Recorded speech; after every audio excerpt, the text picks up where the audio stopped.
சிம்மம். சிம்மராசிக்காரர்களுக்கு அபாரமான நன்மைகள். யோகாதிபதிகள் 2 பேரும் 10ஆம் இடத்துல சேர்ந்திருக்கிறாங்க.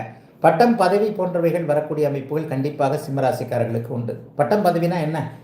பதவி உயர்வு கிடைக்கும், அதான் ப்ரொமோஷன் சொல்கிறோமே. சம்பள உயர்வு கிடைக்கும். ரொம்ப நாளாக நிர்வாகத்தோடு கொண்டு வந்த ஒரு மாதிரியான முட்டல் மோதல் அமைப்புகள் ஆளுமை திறனை நீங்கள் நிரூபிக்க காட்டக்கூடிய ஒரு அமைப்புகள் நன்றாக இருக்கும். இதில் இன்னும் ஒன்று சொல்லிவிடுவேன், அகலக்கால் வச்சிடாதீங்க. அடுத்த வருஷம் உங்களுக்கு அஷ்டம சனி ஆரம்பிக்குது. மார்ச் மாதத்திலிருந்து உங்களுக்கு அஷ்டம சனி ஆரம்பிக்கும் போது இருப்பதை விட்டு பறப்பதை பிடிப்பதற்கு ஆரம்பிக்கக்கூடிய சில தூண்டில்கள் இப்போது செப்டம்பர் மாதத்திலிருந்தே உங்களுக்கு போடப்படும். ஆகவே வருமுன் உரைப்பது ஜோதிடம் என்பதன் அடிப்படையில் சிம்மராசிக்காரர்களுக்கு சில பல ஆரோக்கிய குறைவுகள் அல்லது அதிர்ஷ்ட குறைவுகள் அல்லது ஏமாற்றங்கள், பேராசை பெருநஷ்டம் என்கின்ற ஒரு சில அமைப்புகள், இப்போது காசு வந்து அந்த காசை அப்படியே விரயம் பண்ணக்கூடிய நல்ல காசு வந்ததுங்க. போன வருஷம் ஃபுல்லாக கை நிறைய தகன்னு காசு இருந்தது, எங்கே போய் தொலைச்சனோ தெரியல. இந்த மாதிரியான ஏக்க பெருமூச்சு விடக்கூடிய அமைப்புகள்லாம் இந்த வருஷத்திலிருந்தே ஆரம்பிக்கும். ஆகவே இன்னும் கண்ணு கட்டிய தூரத்தில் 8 மாதங்களில் அஷ்டமச்சனி ஆரம்பிக்க போகிறது என்பதை அப்படியே நினைவில் வைத்துக்கொண்டு கொஞ்சம் உங்களுடைய செயல் நடவடிக்கை போன்றவைகளை நிதானமாக பக்குவமாக வைத்துக் கொள்ளக்கூடிய மாதமாக இந்த மாதம் இருக்கும். ஐயா 8 மாதத்துக்கு அப்புறம் வர்றது அப்புறம் இருக்கட்டும், இப்போ என்னையா நடக்க போகுது அதை சொல்லுங்க ஐயா அப்படின்னு கேட்டிங்கன்னா, இந்த மாதம்லாம் ஒரு பீஸ்ஃபுல்லாக இருக்குங்க. குடும்பம் வேலை அமைப்புகளில் நல்லா தான் இருக்கும். ஆனால் ஒன்று கணவன் மனைவி உறவுகளில் கொஞ்சம் கருத்து வேற்றுமைகள் வரும்.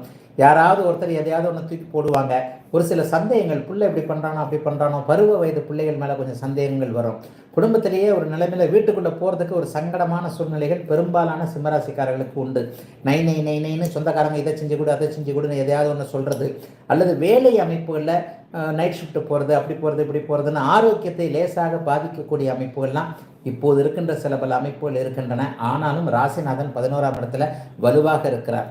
முதல் 15 நாட்கள் எதையும் அப்படியே சமாளித்துக் கொள்ளக்கூடிய தன்மைகள் ராசிநாதனுடைய தயவுனால நிச்சயமாக சிம்மராசிக்காரர்களுக்கு உண்டு. அடுத்து வரக்கூடிய 6 மாதங்களுக்கு பிறகுதான் பிரச்சனைகள் வரும், ஆனால் வந்து தான் தீரும். ஒரு நிலையில் பணத்தை இப்போ கொஞ்சம் பக்குவமாக வச்சுக்கோங்க. இப்போ ஆரம்பிக்கிற விஷயங்கள் பின்னாடி விரயமாக முடியும். அதுக்காக சுப விரயமாக்குறேன், வீட்டை கட்டுறேன், வாசலை கட்டுறேன் அப்படின்னு ஆரம்பிச்சிங்கன்னா கான்ட்ராக்டர் கொள்ளையடிச்சுக்கிட்டு போவார். அல்லது ஏதேனும் நிலையில் 10 ரூபாயில் ஆரம்பித்த ஒரு ப்ராஜெக்ட் 40 ரூபாயில் கொண்டு வந்து விடும். ஆக அதையும் அப்படியும் பார்க்க முடியாது, இப்படியும் பார்க்க முடியாது. நடப்பது நடந்தே தீரும் என்கின்ற அமைப்புகள் உண்டு. இப்போது வேலை மாற்றம் சிம்மராசிக்காரர்கள் செய்யக்கூடாது. நீங்களாக ஒரு வேலையை விடுறது, நீங்களே வேலையை விட்டுட்டு தொழில ஆரம்பிக்கிறது, இந்த மாதிரியான விஷயங்களை சிம்மராசிக்காரர்கள் இந்த ஜூலை மாதத்திலிருந்தே தவிர்க்க வேண்டிய அமைப்புகள். ஒவ்வொரு மாதத்துக்கும் இந்த பலன் சொல்ல முடியாது. இப்போ அஷ்டமச்சனியை நோக்கி சில பல நிகழ்வுகள் இருக்கும் பொழுது இப்படித்தான் இருக்கும். வேலையை விட்டுவிட தேவையில்லாத இருப்பது அப்படியே கண்டினியூ பண்ணக்கூடிய ஒரு அமைப்புகளாக அமைந்திருக்கிறது சிம்மராசிக்காரர்கள் எல்லோருக்கும் இந்த ஜூலை மாதம்.